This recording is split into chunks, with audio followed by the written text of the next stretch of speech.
Okay, Bismillahirrahmanirrahim. Pertama sekali saya minta maaf kalau lambat sikit. Saya apa? Saya ada kekangan je. Kekangan dari segi nak apa kata dah, internet tu nak kasih laju sikit. Tadi saya dah ada dah ada laptop sendiri. So waktu bila tu sikit, alamak macam lambat je. Sebab tu saya cuba memberikan yang terbaik kepada semua. Untuk kita nak betul-betul memahami apa yang kita nak cuba dapatkan hari ni lah. Cuma sebelum tu, saya kat sini ada berapa orang? Ada 32 orang. Okey. Sebab saya selalunya kalau macam ada program online macam tu, saya akan guna Zoom. Siapa kat sini pernah guna Zoom? Boleh lah angkat tangan. Kalau ada pernah guna Zoom, cuba angkat tangan. Kalau tak pernah, geleng kepala. Oh, tak ramai yang pernah lah. Jadi insyaAllah untuk hari ni, masa pun diberikan kepada saya hampir sejam. Tapi saya pun dah menggunakan 15 minit yang pertama ni untuk setup-setup saja. Tapi tak apa, kita cuba juga untuk macam mana kita nak memahami apa sebenarnya topik hari ni yang kita cuba bincangkan. Saya guna pendekatan, yelah kalau face to face, kalau bincang tu senang sikit. Tapi sebab kita dalam keadaan yang normal baru kata kan, normal baru yang kena online dan sebagainya, mungkin buat masa sekarang untuk pembentangan ni biar mungkin saya akan direct one flow dulu. Nanti bila dah untuk sesi Q&A, mungkin kita akan ada interaksi sikit lah. Tapi sebelum tu saya ingin ucapkan terima kasih juga kepada saudara Mio dan pasukan kerana menjayakan juga webinar Menara Gading ni antara webinar ataupun sebelum ni nama tu kan WMG. Sebelum ni nama dia PMG. Mungkin abang-abang kakak ni dah beritahu lah. Sebelum ni nama dia PMG, sekarang nama dia WMG, webinar Menara Gading. Dan apabila kita masuk dalam WMG ni pun satu budaya atau norma yang baru. Kita nak kita nak biasakan diri kita dalam keadaan yang baru sekarang ni kan. Jadi kalau boleh saya present apa? Ni. Okay, boleh nampak ke skrin saya? Kalau boleh nampak, angkat tangan, buat thumbs up. Okay, boleh nampak kan Menara Satu Mahasiswa Era Digital. Tapi sebelum tu, saya rasa semua orang dah pernah, tak tahu lah dah pernah ke belum, tapi boleh tak kalau pergi ke sekejap, kena present dulu. Okay, cuba pergi ke menti.com dan gunalah phone ke, tak kisah guna phone ke, guna laptop ke, rasanya guna phone boleh juga kot. Sama-sama yang siapa yang guna laptop boleh boleh masuk ikut phone lah. Pergi ke menti.com dan juga masukkan kod yang tertera di dalam skrin saya. Okay, cuba try. Tapi sebelum tu, kalau saya boleh perkenalkan diri sikit, lupa nak perkenalkan diri. Nama saya Fahmi Azhar. Dan sekarang ni sedang bekerja di Institut Darul Ihsan sebagai Eksekutif IT. Dan juga saya dah 3 tahun graduate daripada Universiti Melaya dalam bidang Artificial Intelligence Computer Science. Dan kampung saya kat Ganu lah. Tiba-tiba kan boleh cakap Ganu. Kampung saya duduk kat Batu Buruk. Tu kampung belah ayah.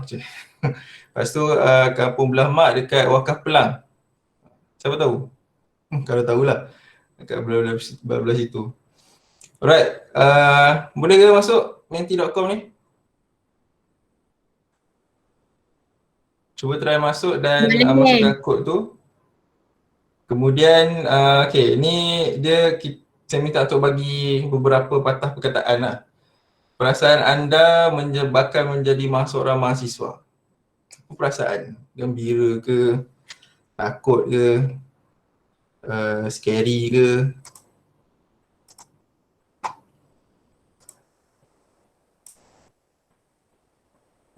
Okay. Belum ada yang masuk lagi. Tak sabar, semangat. Oh, malas pun ada. Teruja, a little bit scary. Ni tak kisah berapa orang nak masukkan, berapa banyak perkataan pun tak kisah. Okay, kat situ baru 3 orang. Boleh ke kalau urus dia tuliskan dekat komen berapa orang total peserta? Bali termasuk dengan Facy rasanya.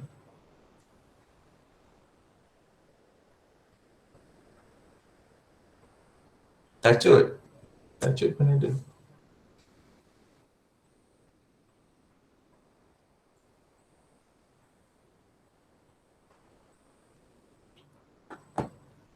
Okey, teruja setakat ni yang paling besar. Mungkin sebab tu ada beberapa orang yang tulis teruja. Tapi kalau kita nak tengok dari sudut perkataan tu sama sama maksud, banyak excited seronok lah. Takut pun ada juga sikit.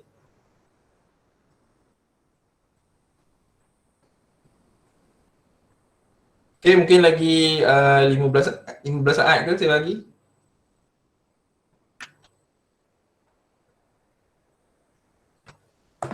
Alhamdulillah saya guna PC sekarang ni. Kalau tak tadi guna laptop mesti macam stuck je. Jadi robot. Okay, Alhamdulillah guna ni. Okay, nak tapi COVID lah. Apa kita nak kena tengok tu. Jangan takut, Allah ada, Alhamdulillah. Ni mesti facilitator yang masuk ni kan. Okay, saya dapat makluman peserta kita ada 20 orang. Mungkin lagi tu dah 14 tu lagi 16. Lagi 16, lagi 6 orang. 19 peserta, 19. Okay. Kalau mungkin ada yang tak dapat nak masuk ke apa ke, beritahu dalam komen. Okay, ada 15. Teruja dan happy dia antara keyword yang besar. Mungkin tu ada 2-3 orang lah kot yang tulis benda yang sama. Cuma ada rezeki ke daftar lah, nanti kita tengok. Takut dengan suasana berdebar. Takut jadi mahasiswa online. Menarik ni untuk dibincangkan topik ni. Alright. Dah Okay, saya pergi ke seterusnya. Yang ni nanti kita screenshot dan juga kita akan cuba bincang lah kot depan ni. Tapi bukan depan ni kot, mungkin dalam grup ke apa kan. Saja bagi task kan. Right. Seterusnya, ni persoalan yang menarik. Bagi pandangan adik-adik semua, ada apa dalam era digital ni? Apa yang ada? Kalau cuba bayang suasana tak COVID dengan suasana COVID sekalipun bolehlah nak bayang kan. Ada apa dalam era digital? Apa yang ada? Ada apa? Ada apa-apa lah. Termasuklah kalau nak kata ada internet ke, ada robot ke, ada Avengers ke, semua kerjasama online. Suka. Alhamdulillah suka. Kelas online. Lagi? Robot AI kuasai industri. Masya Allah. Ni banyak tengok movie ni. Kerja IT macam apa? Suka, happy. Semuanya online.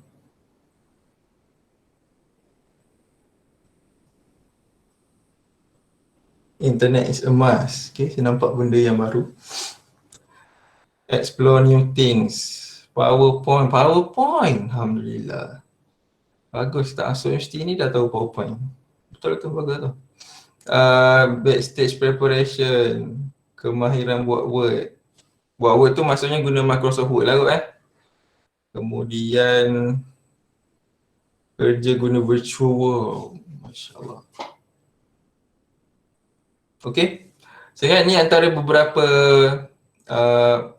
word-word yang keluar daripada adik-adik. Ini menjadi satu perspektif ataupun pandangan awal lah bila kita nak tahu pasal era digital ataupun digitalisasi. Kalau pernah dengar slogan TM, we want to make Malaysia a digital Malaysia by 2000 berapa tak tahu lah. Tapi boleh tengok kat website TM apa? Telekom Malaysia. TM Telekom Malaysia.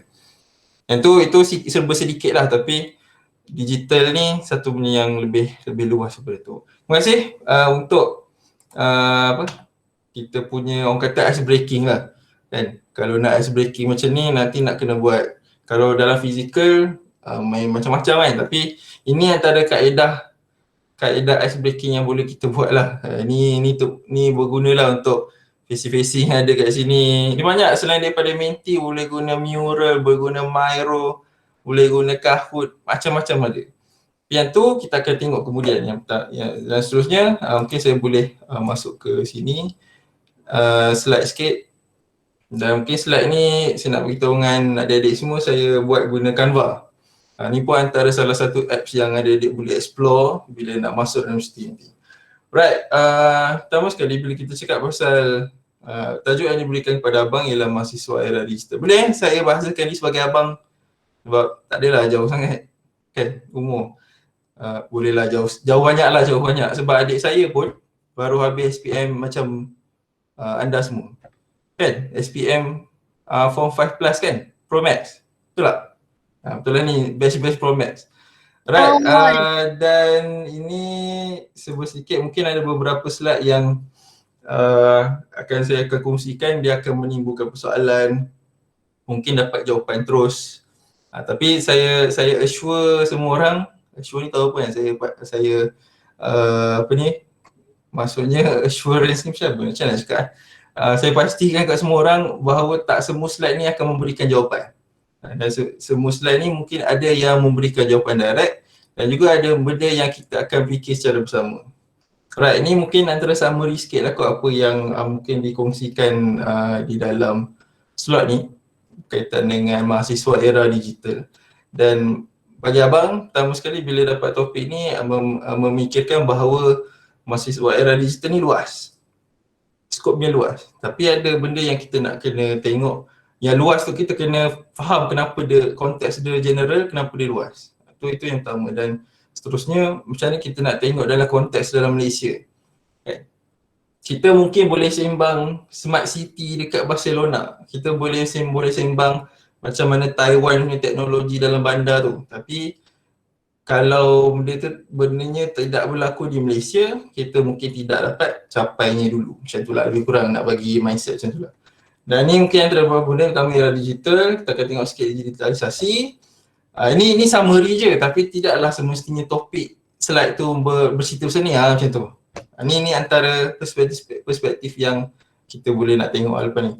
Dan lepas ni ada video, tapi tak tahulah kalau korang dengar ke tak dia punya sound, tapi kita try lah dulu. Kalau tak dengar, beritahu dalam komen .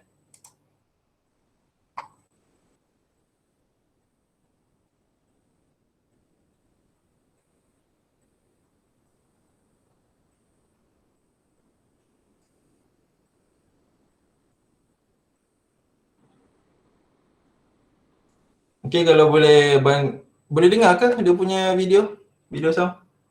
Tak dengar kan? Okay, apa ni nama dia kat bawah tu ada subtitle, tapi subtitle tu agak, dia subtitle YouTube, so dia tidak accurate lah. Okay, ni dia menceritakan macam mana start orang yang belajar awal-awal dia cikgu ajar, lepas tu dia ingat. Terus sekarang ni tiba-tiba dah masuk ke revolusi industri seterusnya, dah ada kalkulator, lepas tu ada PC besar macam ni. Dah ada PC macam ni, dah masuk third industrial revolution. Sekarang ni dah ada macam ni. Ni sekadar visual lah, kalau boleh abang tunjuk kepada adik-adik semua bagaimana berkembangnya dari, kalau perasan pada awal tadi. Apalah, alang-alang tak dengar suara, saya ceritakan terus. Kan awal-awal ni, sorry. Kan awal-awal ni, I remember the teacher taught, we listen. Ni maksudnya dia cikgu mengajar, kita hafal. Kan ada kertas-kertas banyak-banyak ni kan dia tunjuk. Ini waktu awal-awal. Gambar pun black and white. Dan kemudian ada ni kata-kata ni, kena ada industrial revolution dalam education. Lagi-lagi dalam sains dan teknologi. Ini abang pause kat sini. Dan orang ni cakap pasal benda ni, kena ada reform dalam industrial, dalam education ni, sejak 1924. Waktu tu orang dah cakap waktu tu. Okay, baguslah. Sekarang ni kita dah nampak. Tak boleh pula. Okay. Sekarang ni kita dah nampak lah sedikit daripada mengajar macam tadi. Dan sekarang ni dia sikit-sikit. Ni waktu awal-awal lah. Komputer awal-awal. Kalau tak silap ni kalkulator sebenarnya. Dia bukan komputer. Awal-awal dia kalkulator dulu. Nampak kan? Dia punya benda ni. Ni IBM ni antara mesin yang superkomputer paling awal lah yang digunakan dalam mula guna dalam industri, lepas tu baru masuk dalam education. Sekarang ni dah ada macam ni. Ni agak awal juga. Selepas daripada third industrial revolution. Okay, sekarang ni dia berkembang. Masuklah ke nampaklah macam ni kan. Ke era fourth industrial revolution dengan lebih canggihnya. Yang ni dia tengah bercakap pasal macam mana generasi sekarang ni kena lagi fleksibel dengan keupayaan teknologi sekarang. Kan ni 3D printing. Dulu tak ada, sekarang dah ada. Kan?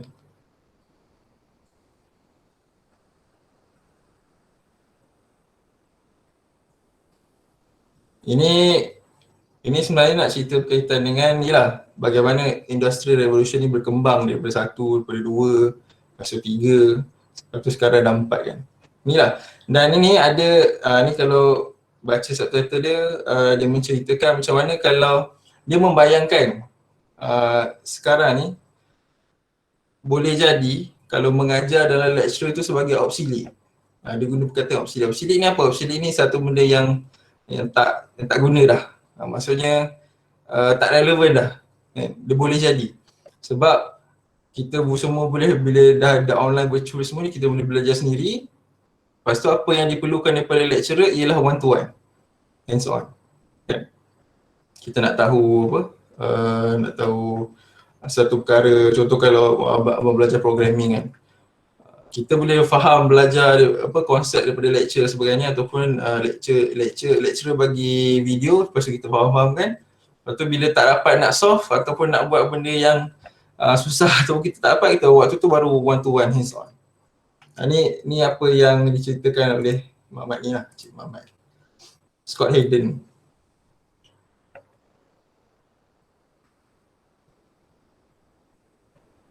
Tu ada dia beritahu kat bawah tu. Alright. Okay, itu serba sedikit. Nanti dia ada visual pasal masa tu je. Right.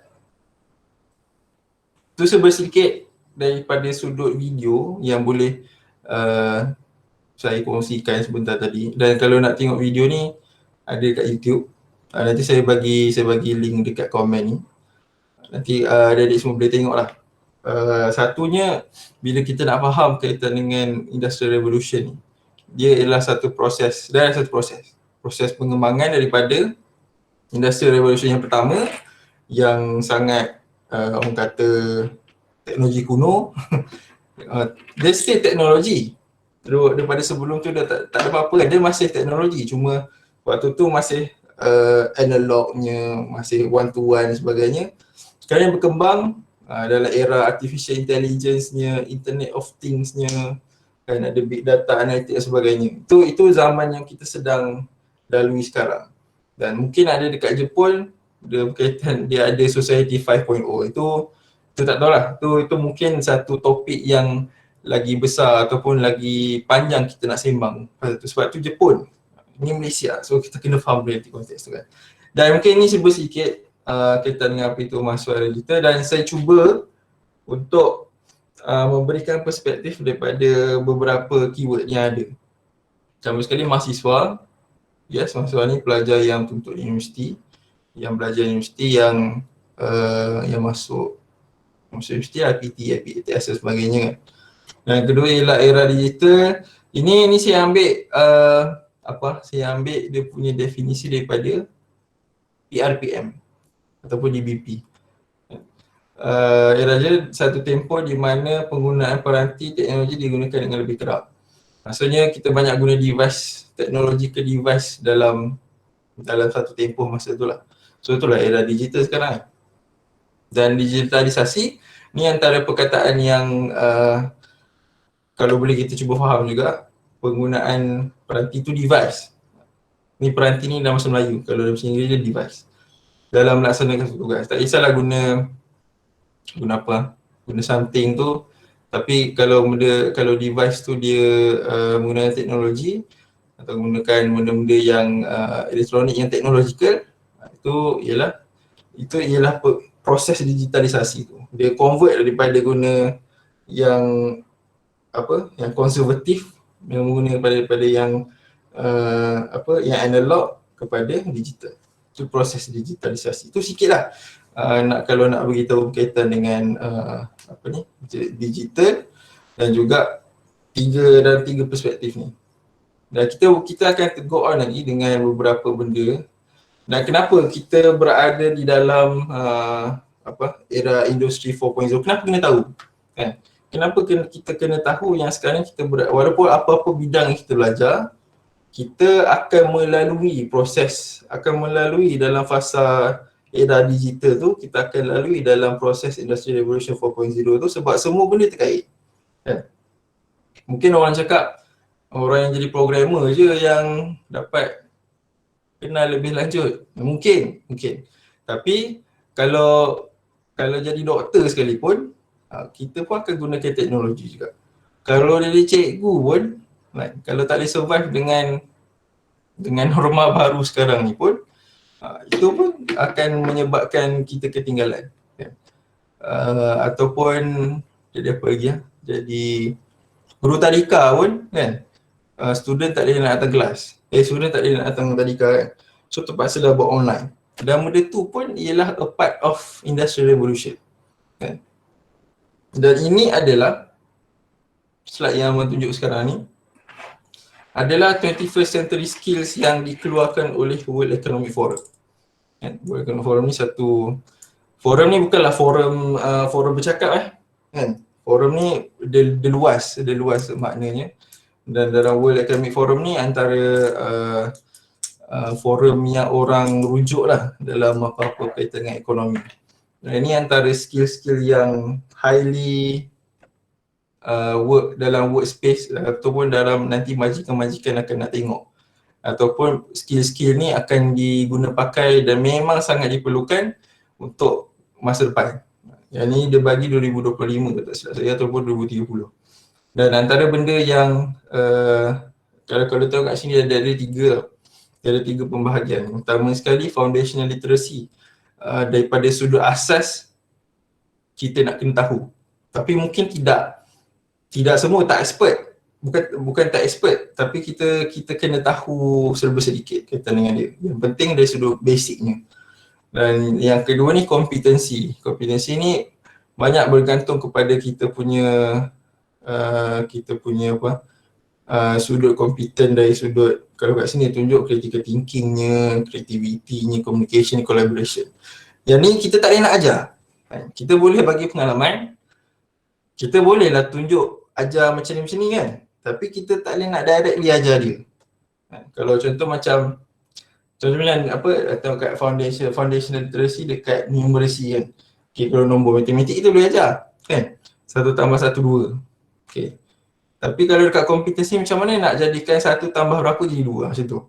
Tu kaedah critical thinking yang ada dalam kompetensi yang kita nak kena ada. 4 tu. Dan yang seterusnya character quality. Ini apa yang ada dalam diri kita juga. Kan? Ada curiosity, ada inisiatifnya, ada grit, kita boleh adapt, leadership ni, dan social cultural awareness. Kan? Ini antara orang kata dalam World Economic Forum tu tekankan untuk ambil orang dalam workforce nanti untuk masa depan nanti, ini antara yang akan digunakan despite ada apa-apa perubahan teknologi sekalipun. Yang penting ada yang ini. Right. So tapi sekarang ni kalau Dedek kalau nak terus nak throw persoalan ke apa, boleh type kat komen. Nanti Q&A ni kita tinggal nak baca balik dan juga jawab balik je. Tunggu sementara. Alright, seterusnya. Okay, ni antara apa? antara term yang abang suka bila nak bersembang pasal digital kan, selain daripada data, big data dan sebagainya, yang ni pun abang suka, iaitu digital culture. Bagaimana kita dalam budaya kita sekarang ni, bukanlah nak kata budaya tradisional, tak, ni budaya kita dari sudut kita dalam social interaction kita kan, communication kita dengan orang, bagaimana digital culture kita sekarang. Dan kalau ni abang boleh kongsikan daripada sudut, tak kisahlah daripada top down ke, maksudnya daripada government ke, daripada orang bawah ke, daripada tempat kerja ke, daripada education ke, kebanyakannya akan guna beberapa karakteristik yang macam ni. Pertama ialah Internet of Things. Maksudnya apa? Internet ni banyak definisi yang diberikan, tapi kalau dalam konteks kita, abang cuba masukkan yang ni dalam bidang pendidikan saja, dalam bidang education yang ada sekarang ni je. Macam mana kita menggunakan kemudahan internet hampir setiap masa dengan pelbagai device kan? Ataupun dari ada perkataan lainnya ialah interconnectivity kan? Submit assignment online, guna apa? Kalau setiap universiti dia akan ada satu portal. Dia akan ada satu portal untuk student merujuk kat situ untuk kita nak hantar assignment ke, untuk kita nak tanya soalan direct dengan lecturer ke, untuk kita nak, ni saya cerita sebelum COVID dulu. Memang walaupun dah COVID pun, sebelum COVID pun kita hantar assignment online kan? Dan ada jugalah nak kena hantar ke Pigeonhole. Ni antara term-term universiti yang mungkin sekarang ni tak ada kot. Kalau Pigeonhole ni maksudnya setiap lecture dia ada kotak mailbox sendiri tau. So kita masukkan dalam Pigeonhole. Pigeonhole tu sekadar terma lah, sebenarnya mailbox je. Tu kalau hantar secara fizikal lah. Tapi kebanyakannya kalau boleh abang beritahu, mungkin 50% and above lah, assignment akan hantar online kan? Hantar online. Lagi bila kita ada satu portal ni, bila kita hantar online, lecturer tu boleh check sama ada assignment ni di-plagiat ke tak. Maksudnya di copy paste macam tu je kan. Sebab ada satu apps, ada satu software ni yang boleh detect benda tu. Turnitin nama dia kalau tak silap. Itu ialah Internet of Things. Walaupun tidak dalam COVID pun kita masih gunakan dia, tapi lagi bila dah kena pandemik COVID ni, memang semua benda hantar online lah. Tak ada lagi kot setakat ni. Cuma mungkin hantar thesis dengan FYP kot. Tapi tak pastilah. Itu boleh tanya abang-abang agak-agak KPM Terengganu kat sini. Macam mana diorang hantar assignment final year. Nanti tanya diorang. Okay, kemudian social media responsif. Kita banyak mengambil pendapat ataupun sentimen-sentimen daripada media sosial. Betul tak? Agak-agak setuju tak dengan benda ni? Kalau setuju, angguk. Okay, nampaklah ada angguk sikit. Betul lah, kalau tengok sekarang ni pun, bila kita dengan isu semasa sekarang sebagainya, isu kena compound tak compound, banyak juga sekarang ni dari segi sudut nak buat final year punya thesis, nak dapatkan pandangan tu hantar je Google Form punya link tu kat Twitter lah, bagi dekat kat Facebook lah dan sebagainya, sebab kita nak mengumpul respon-respon. Dan respon-respon ni akan memang dapat banyak daripada social media. Tapi yang boleh saya persoal kat sini adalah adakah kita dia punya respons tu adalah genuine ataupun tidak. Sebab ada yang dijawab dengan bot, ada yang dijawab dengan fake account kan, ada yang dijawab dengan main-main. Tu boleh dipersoalkan. Tapi nak kata kat sini, kat social media response ni antara traits ataupun karakteristik yang sangat dalam konteks Malaysia adalah kan?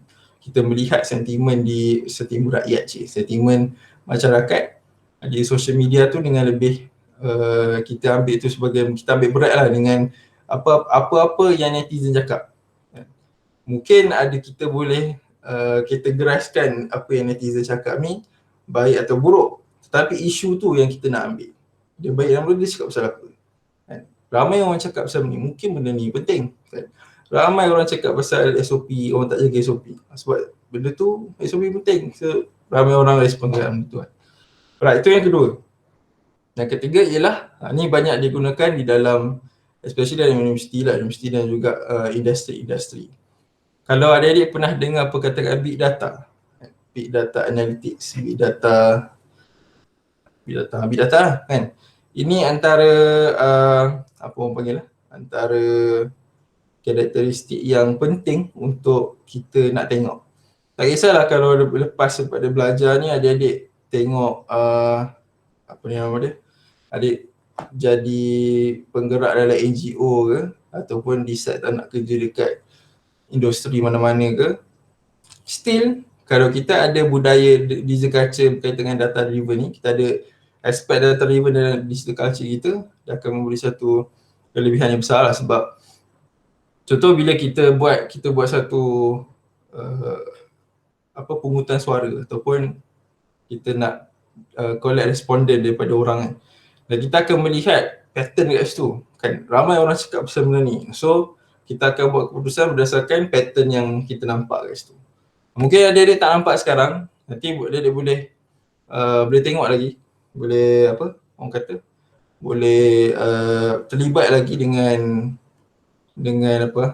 kalau ada survey ke, boleh join survey. Kalau nanti waktu dah masuk universiti, nanti nak kena buat assignment, nak kena lecturer suruh dapatkan respon daripada orang, adik-adik boleh dah belajar direct dari situ. Tapi ni untuk abang beritahu dari sudut info awal lah. Dan data driven ni antara karakter yang penting untuk kita nak hidup dalam pembudayaan digital. Alright. Ni sikit je. Mungkin ada yang dah explain ke tak ada yang explain lagi.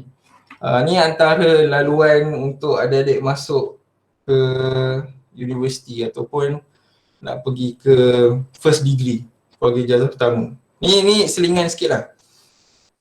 Tak ada selingan tapi benda ni penting juga pun. Yang pertama, ini adik-adik kalau yang dah habis SPM, sebab tu dia ada dua SPM atau setaraf. Maksudnya apa-apa yang setaraf dengan kelayakan SPM tu akan masuk ke matrik STPM sama STPM Star Matrik Asasi. Ni yang program asasi ni ada beberapa program, ada dekat UM cabang dulu, asasi UM juga. Daripada UM masuk ke UM. Dia nama UM ni Pusat Asasi Sains UM ataupun PASUM nama dia. Dan matrik matrik kursus matrikulasi yang ada lah kan, jadi semua tahu. Dan asasi ni banyak juga, tak banyak mesti yang ada.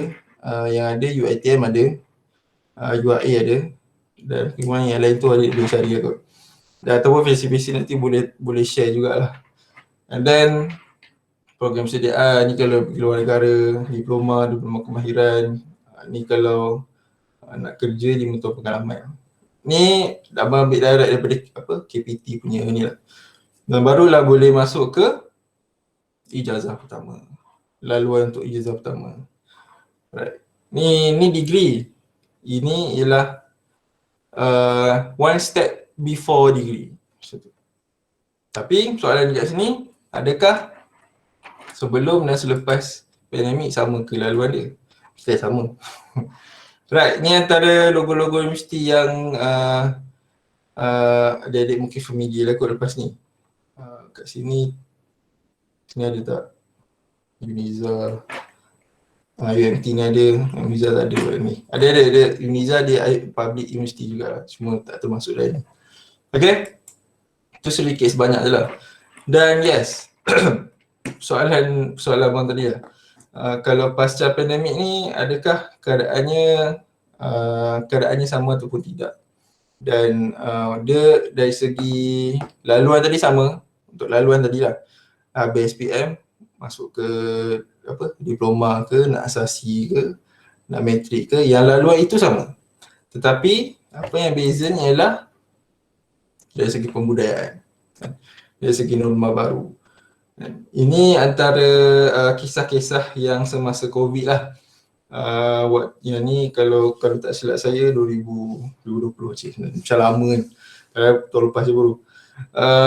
Dan ini antara poster KPT yang PKP keluarkan. Lepas tu kalau tengok dekat bawah tu ada orang apa nama dia, tarik beg dan sebagainya tu. Itu ialah ketika minggu orientasi ataupun minggu, kalau dekat UM dia panggil minggu haluan siswa. Tapi ini ialah UiTM. Budak baru nak masuk, freshie baru nak masuk. Budak ijazah, bukan ijazah, asasi ke apa tak, tapi freshie lah.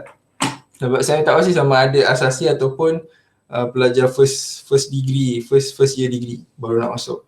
Dan ada yang dapat masuk, kalau perasan time tu dengan KPT-nya, tunggalangan sebagainya kan. Time tu ada yang dapat, siapa yang dah sampai boleh terus register, saya minta sampai boleh tak register sebagainya kan, register kemudian. Dan kat sini antara norma baru yang mungkin ini bergantung kepada universiti bagaimana dia handle. KPT boleh memberikan nasihat, tapi yang akan melaksanakan bagaimana orientasi itu dia akan dilaksanakan, itu bergantung kepada universiti-universiti. Ni pun antara fenomena yang kebanyakan, dan saya boleh dengan confident beritahu more than 90% daripada student-student yang terpaksa belajar online ni, dia tak suka dengan online. Dia rasa, dan disebabkan belajar online ni pun kita pun dapat dapat tahu dan lebih cakna mengenai kes mental health kan. Dan ni penting lah, antara benda yang kita nak kena adapt dan benda yang norma baru yang kita kena tempuhi sekarang. Bukanlah sekadar universiti saja, dan mestinya lagi banyak masa dengan online lah. Kalau di bahagian kerja ataupun dalam industri, mungkin kita guna online ni untuk meeting je kan, untuk meeting dan sebagainya. Tapi kalau saya tengok kawan-kawan saya juga, bila belajar online ni memang dia lagi dapat jadual yang daripada pagi sampai petang semua online je. Memang kita punya otak pun kadang-kadang boleh drain jugalah, boleh kering juga. Tapi ini antara norma baru yang kita kena tembuhi, dan adik-adik kena bersedia dari sudut mindsetnya. Ini antara benda yang norma baru yang kena dibiasakan lah. Tapi mungkin untuk batch Pro Max ni, kita dah pernah pergi SPM ataupun belajar sepanjang SPM tu dan kena online kan. So tu mungkin orang kata teaser kepada norma baru yang perlu diteruskan oleh adik-adik. Ni antara survivor student-student sekarang lah, online distance learning. Dia punya term dia ODL. Mungkin tadi Abang cakap pasal digital culture yang mungkin kita nampak benda yang bukanlah benda baik, tapi kelebihan yang manfaat yang kita boleh nampak kan. Tapi ini ialah realiti semasa di Malaysia jugalah yang Abang nak cuba kongsikan. Kalau kita cakap pasal internet, kalau tengok, saya nak cerita punya. Kalau tengok yang color pekat tu, color pekat, itu antaralah kawasan-kawasan yang kalau boleh abang beritahu tu internet tinggi lah. Tu internet tinggi. Dan kawasan yang tak berapa biru, yang tak berapa nak pekat tu ialah antara kawasan yang kurang sikit internet dia. Kita boleh nampak lah kalau tengok dekat Sabah Sarawak ni, nampak tak pointer ni, nampak kan? Ni kalau perasan kat sini ni sangat rendah lah. Walaupun sekarang kita dah guna Cat 6 ataupun Cat 7, tapi kat sini memang untuk orang kata kesenjangan dalam nak mendapatkan internet yang kuat tu sangat sukar. Sebab tu kita mendengar kisah seperti Viviona di Sabah kan. Dan kalau tengok kat Semenanjung sekalipun, bahagian-bahagiannya memang bukan nak kata kurang internet ada, tapi internet tu tak berapa nak kuat. Dia ada istilah cat ni, yang apa ni, memberi konotasi yang kat situ kuat internet. Kalau kat hujung-hujung ni, kalau perasan kat sebelah tempat-tempat bandar, bisnes dan sebagainya, sebab tu internet dia kuat. Ni antara realiti yang mungkin kita boleh nampak lah kot. Sedikit nak beritahu kat situ pasal benda ni. Kalau kalau dalam term bahasa Inggeris ni digital divide, ataupun ada gap antara yang satu, ya kita tahu gap antara miskin dan kaya sekarang ni sangat jauh. Tapi ini kalau kita ambil dalam konteks digital, ambil dalam konteks dapat internet dan sebagainya, pun jauh juga kan. Bagaimana Viviana ni dia survive untuk dapatkan reach internet sampai Timbalan Menteri pun kata fake news, tapi sebenarnya betul.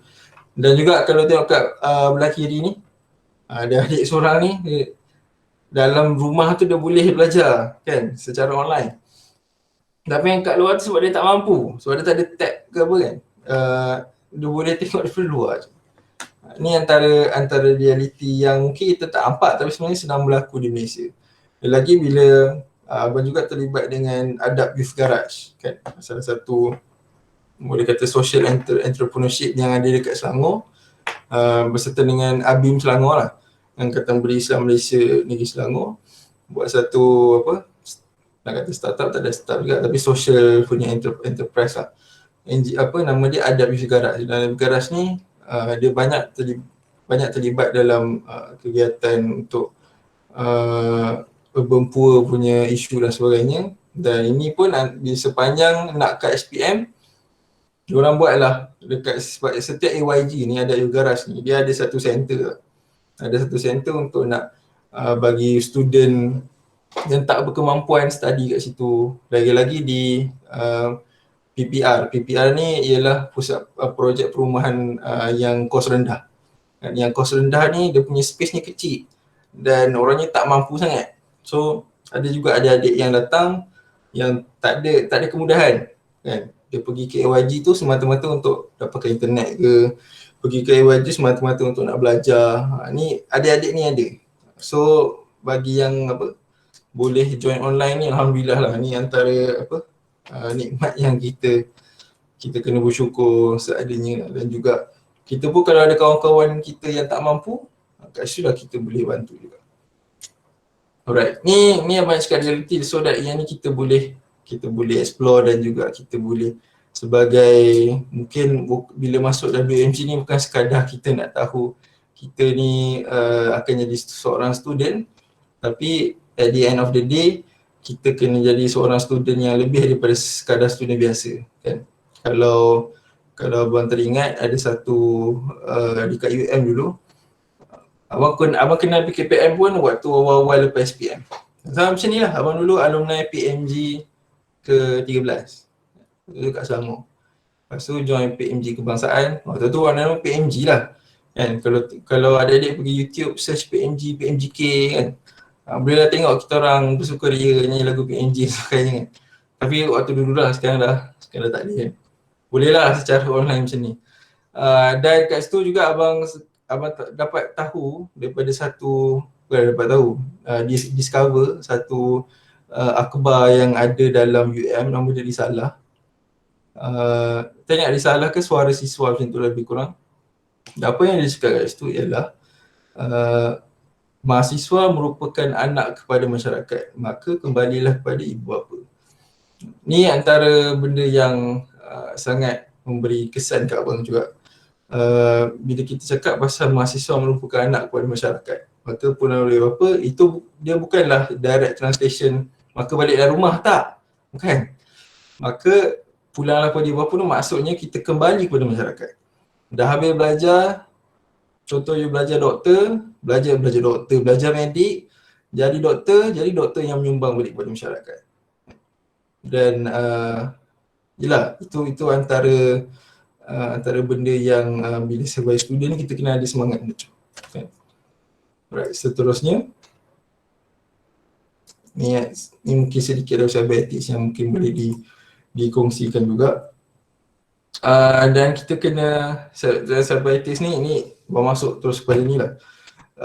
Kita tahu bahawa bila kita berada dalam era digital sekarang ni, era Internet of Things, kemudahan internet, wifi sebagainya, so maklumat ni di hujung jari ni, silap-silap bukan di hujung jari, membawa kepada endless possibility. Maksudnya kebarangkalian ni ataupun possibility yang pelbagai.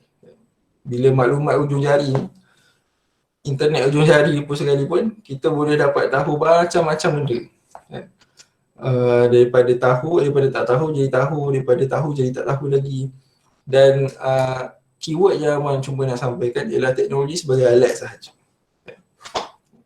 Yes, kita still lagi kena masuk universiti, tapi kita kena mindset dengan kita teknologi sebagai alat untuk memudahkan kita.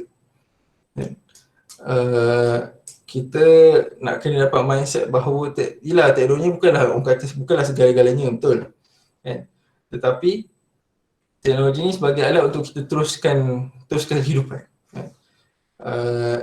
Tak boleh nak cakap juga teknologi ni sebagai sumber pertama, tidak.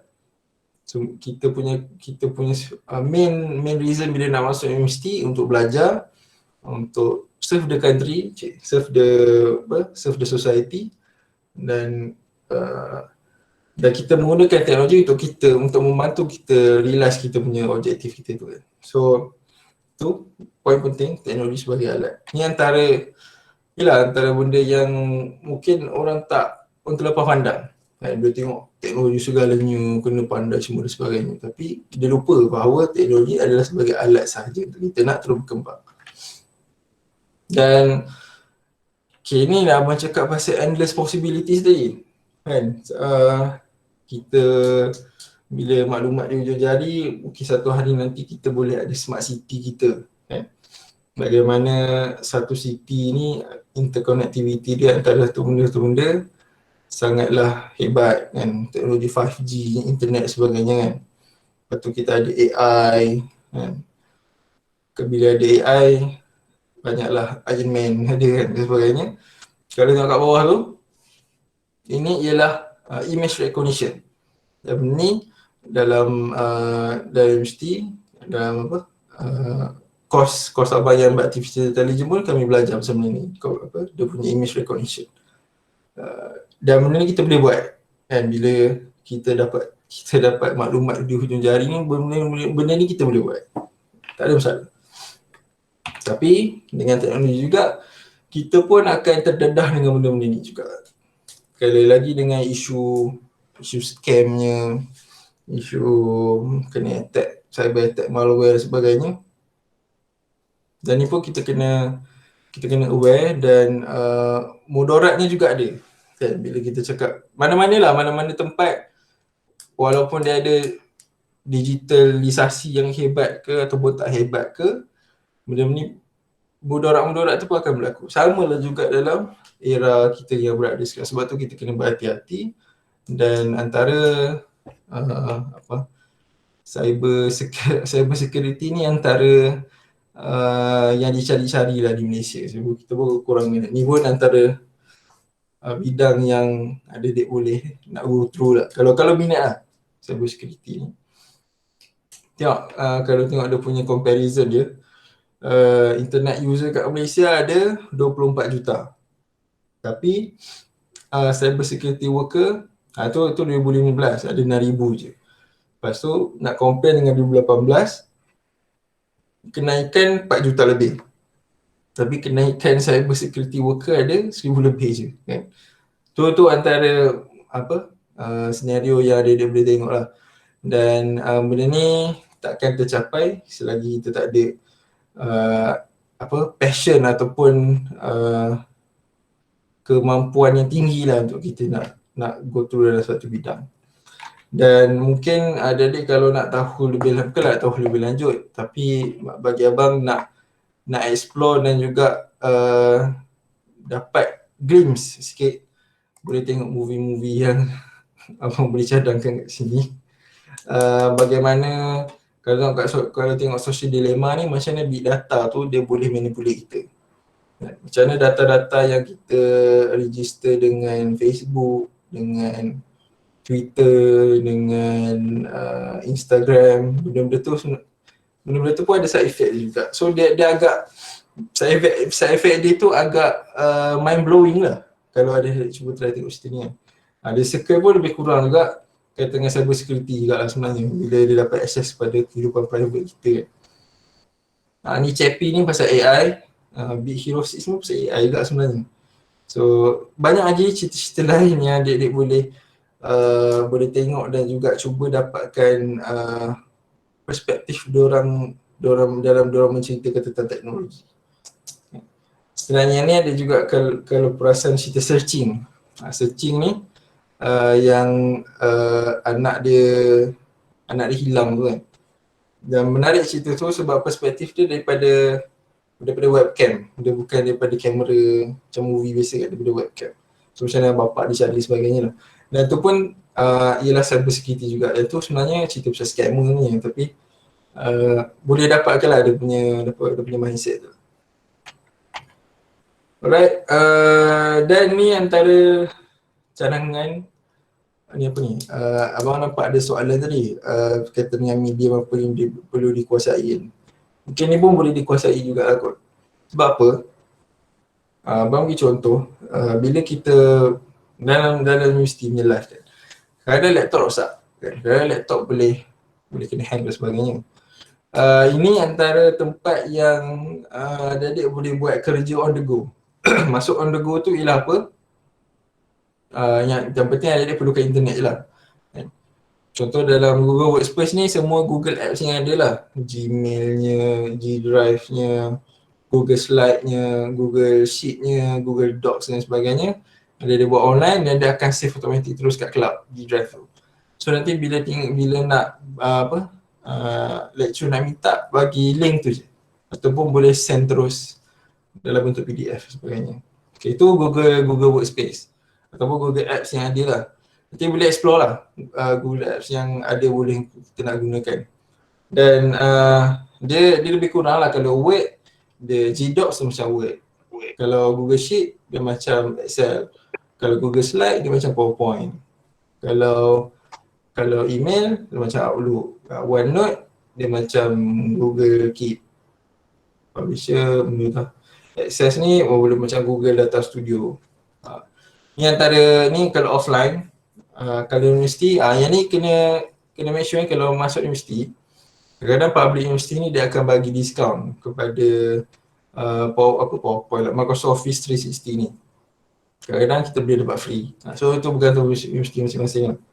Dan seterusnya abang recommend ni antara recommendation untuk communication.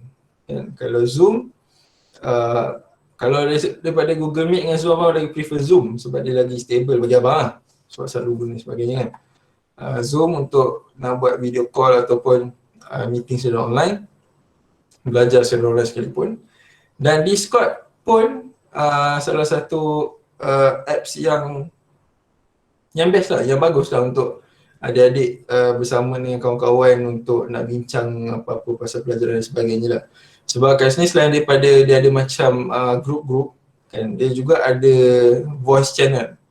Maksudnya dia jadi macam voice call, macam cakap telefon, tapi boleh cakap dengan orang macam tu lah. Dia bukan video pun dah ada lah sekarang Discord ni. Dia lebih stable lah. And then ada Canva. Ni macam slide abang buat sekarang ni, abang guna Canva, tak perlu nak save kat laptop, tak perlu nak save dalam PC. Terus buka je link dan dia terus boleh jadi slide. Dan ni Trello ni untuk management lah. Untuk manage kita punya jadual harian, untuk manage kita punya tugasan-tugasan. Ni antara apps yang abang recommend, tapi boleh explore lah. Tapi nak guna tu bila dah ada task-task dan sebagainya lah. So, abang ingat setakat itu saja untuk presentation kali ini ataupun untuk topik mahasiswa era digital ni. Abang harap semua dapat manfaatnya sebab tu abang cakap tadi, dalam semua slide tak semua memberi jawapan, tetapi memberi kepada satu perjalanan untuk adik-adik explore dan sebagainya. So terima kasih, abang serahkan kembali kepada moderator atau pengurusi majlis.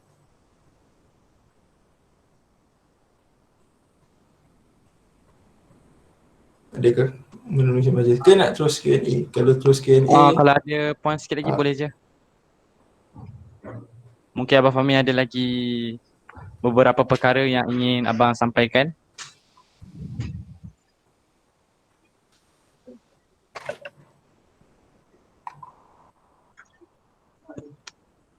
Okey, baiklah, terima kasih saya ucapkan kepada Encik Fahmi Azhar atas ilmu ataupun perkongsian lah yang santai sebentar tadi, dan saya yakin banyak input yang para peserta ataupun siswa-siswi kita dapat terapkan dalam diri, dapat tambah ilmu di dada khususnya untuk menempuh alam IPT pada selepas ini. InsyaAllah untuk siswa dan siswi barang siapa yang ada persoalan ataupun pertanyaan yang akan diajukan kepada Encik Fahmi, bolehlah untuk buka mic ataupun tulis di ruangan chat ataupun di komen, dan saya akan bacakan persoalan tersebut.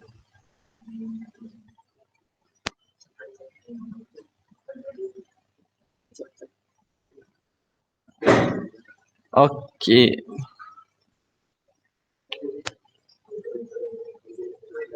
Ayu Wahid, boleh tak bagi cadangan medium apa yang perlu dikuasai pelajar atau mahasiswa sebagai persediaan untuk melangkah ke universiti selain dari Microsoft Word, PowerPoint?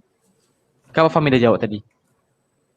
Abang bagi cadangan tadi, maksudnya dalam slide yang cadangan apps tadi tu, abang pun bagi juga cadangan lah untuk adik-adik kuasai semua Google Apps yang ada. Google Docs ke, Google Form ke, semua Google tu. Sebab kalau dalam Google Apps ni, dalam Google Drive kita boleh ada, kalau yang free sampai 15 gig. 15 gig ni satu saiz yang besar lah. Kalau tak cukup, buatlah email baru. Macam tu je lah. Masa tu sangat membantu. Google Apps ni sangat membantu untuk adik-adik ada one step ahead bukan daripada yang lain, tapi daripada basic foundation yang adik perlukan. Macam tu. Sebab adik ada guna Microsoft Word, PowerPoint. Yes, itu akan, kita memang akan guna banyak dalam universiti. Tapi nak lagi one step ahead, try lah explore Google Apps ni untuk mempercepatkan urusan, memudahkan urusan dan memudahkan untuk orang refer.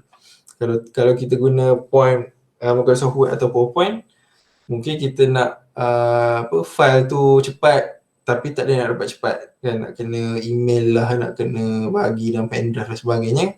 Instead, terus je lah guna Google Apps.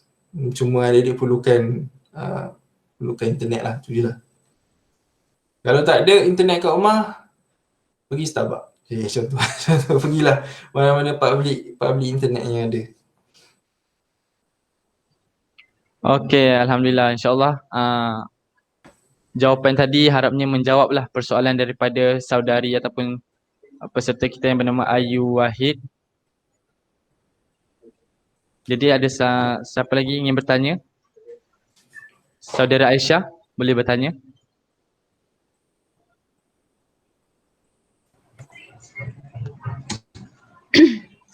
Okay, saya nak tanya, kalau kita dah ada skills lah kan, skill communication, pasal IT, Microsoft dan sebagainya tu, macam mana kita nak share kepada masyarakat supaya masyarakat pun dapat manfaat daripada skill yang kita ada ni?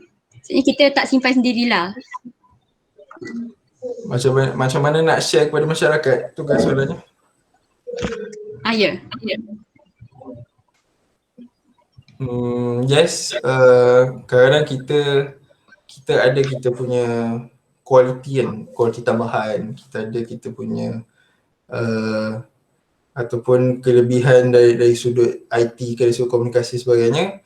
Salah satu benda yang kalau boleh abang nak cadangkan untuk kita kongsi kepada masyarakat, kena banyak buat program macam ni lah. Kan? Abang suka lah dengan walaupun dalam keadaan pandemik sekarang, kalau ada nak tahu, PKPM Terengganu bukanlah salah satunya pertubuhan pelajar yang buat WMG ni. Abang asal daripada Selangor. Selangor pun dia buat WMG juga. Dia daripada tahun lepas, tahun lepas kita buat secara fizikal, dapat 300 orang. kat UPM. Lepas tu Menteri Besar pula rasmikan. Tapi bila tahun ni terus benda tu kita tak boleh nak terfikir pun. Memang kena fikir kaedah baru macam mana kita nak masih lagi meneruskan agenda mendidik masyarakat ni ataupun nak bagi peluang kepada adik-adik di luar sana untuk tahu kaitan dengan dunia kemahasiswaan. So, inilah antara platform yang kita boleh gunakan untuk kita nak berkongsi benda tu. Kan? Tak kisahlah benda tu secara maya ke macam ni ataupun dengan kita mematuhi SOP yang ada lah, kita buat fizikal dan sebagainya. So ni antara platform PPM Terengganu ke apa-apa pertubuhan tu, ini antara platform yang kita boleh buat lah. Selain daripada itu juga, kita share lah kat social media kita masing-masing kan. Dan benda tu ialah salah satu kaedah dan banyak platform yang kita boleh gunakan. Hatta TikTok pun kita nak buat pasal konten, yang penting konten tu kan. Konten tu yang kita nak kena fikir. Kadang-kadang mungkin konten kita ni terlalu bebas ke ataupun tersasar daripada lapangan ke. Konten tu lah kita nak kena evaluate. Tapi platform, gunalah platform apa-apa sekalipun untuk kita nak sampaikan konten kepada masyarakat. Macam era sekarang kan. YouTube pun kalau buat konten sendiri tanpa ada copyright lagu apa-apa boleh dapat income kan? Yang penting kena reach lah kalau tak silap 1000 subscriber baru boleh monetize kita punya konten kan. Itu antaranya lah, bukanlah kata tips tapi bolehlah kata tips juga lah. Jawab ke? Jawab, terima kasih. So macam abang cakap dalam komen, kalau ada sesiapa yang nak tahu pasal UM, nanti bolehlah PM belakang ataupun follow lah kat social media Fahmi Hui. Okay. Nak tanya boleh tak bagi cadangan spek laptop? Sebagai untuk adik-adik yang bakal masuk universiti nanti, at least kena ada apa semua tu sebagai halang bila kita menyatu. Okay. Dari sudut laptop, apa yang abang boleh suggest ialah sebagai laptop untuk universiti untuk dia bergantung kepada course yang kita ambil juga sebenarnya. Kalau untuk yang macam programming kan, untuk yang masuk dalam bidang IT, abang recommend spek laptop yang boleh kita install beberapa software lah.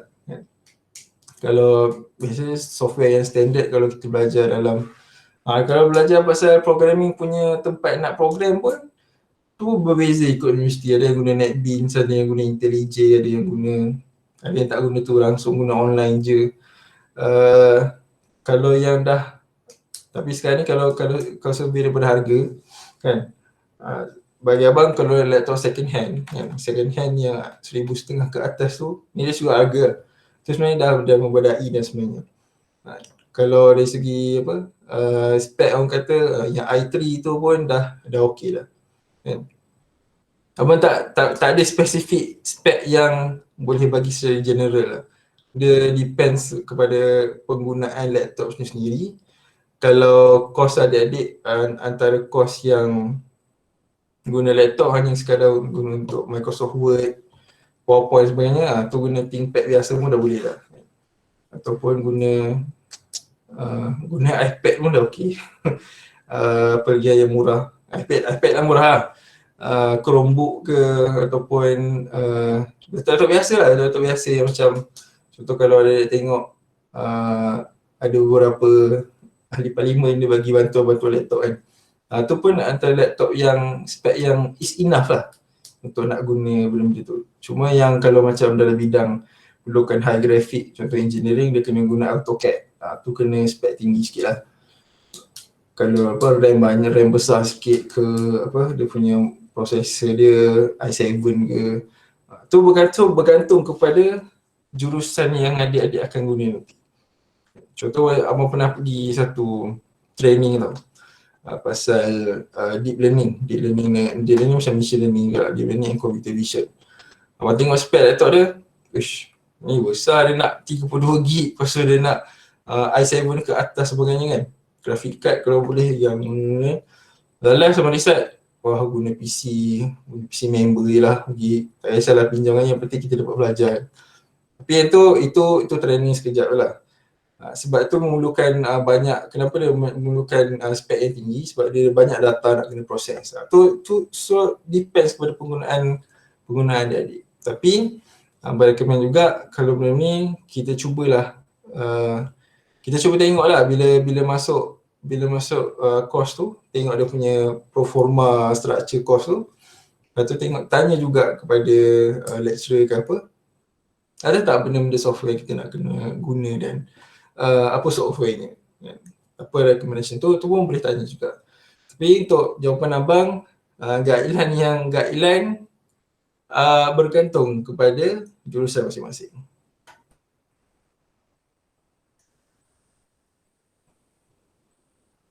Alright, sama-sama Fatin. Haikal J nak tanya bang, kalau student dia science student ambil course yang dia computer science, sebenarnya kita tak ada sebab. Alright. Abang sendiri pun tak ada asas computer science dekat SMK. Abang dulu belajar dekat sekolah menengah agama Kampung Jawa je. College Islam Sultan Hamzah Kisah dulu form 4 form 5. Dan sebelum tu sekolah harian biasa. Memang science tulen. Tak adalah tulen agama kan, alhamdulillah. Science tulen agama memang tak ada keterlibatan dalam computer science, tetapi bila masuk tu dia kena extra effort lah sikit. Tu je lah. Ada juga kawan yang waktu diploma dia ambil engineering, mechanical engineering, tapi bila masuk degree dia ambil computer science. Dia ada beritahu lah, dia struggle tu semua orang kena struggle kan? Struggle nak dapatkan balik rentak nak coding tu satu, nak memahami struktur baru coding tu pun salah satu benda yang kita kena struggle lah. Tapi insyaAllah ke slow-slow tu boleh buat. Sebab waktu abang bila dah habis dah habis SPM, abang masuk asasi. Dekat asasi tu baru abang belajar coding kan. Waktu tu belajar language C je kan. So buat projek pun biasa-biasa je lah. Bila dah masuk ke degree, kau belajar Java programming lagi complicated. So ini juga pesanan kepada semua, as we go along kita akan melalui fasa nak progress tu. So take time, struggle memang semua orang kena struggle. Sekarang pun bertambah struggle, tetapi struggle ni ialah lumrah kita sebagai seorang pelajar universiti. Tak kisahlah jurusan political science ke, jurusan medik ke, semua orang struggle masing-masing. Semua orang ada struggle masing-masing. Itulah sikit. So, boleh ke tak survive, itu bergantung kepada kekuatan jati diri adik-adik. Tapi insyaAllah berdoakan semua survive lah. Lagi dalam musim pandemik sekarang ni kan, sangat mencabar. So, terima kasih Haikal Haji atas soalan ni. So, harap semua orang dapat jawapan je lah. Penting, slowly but surely, insyaAllah.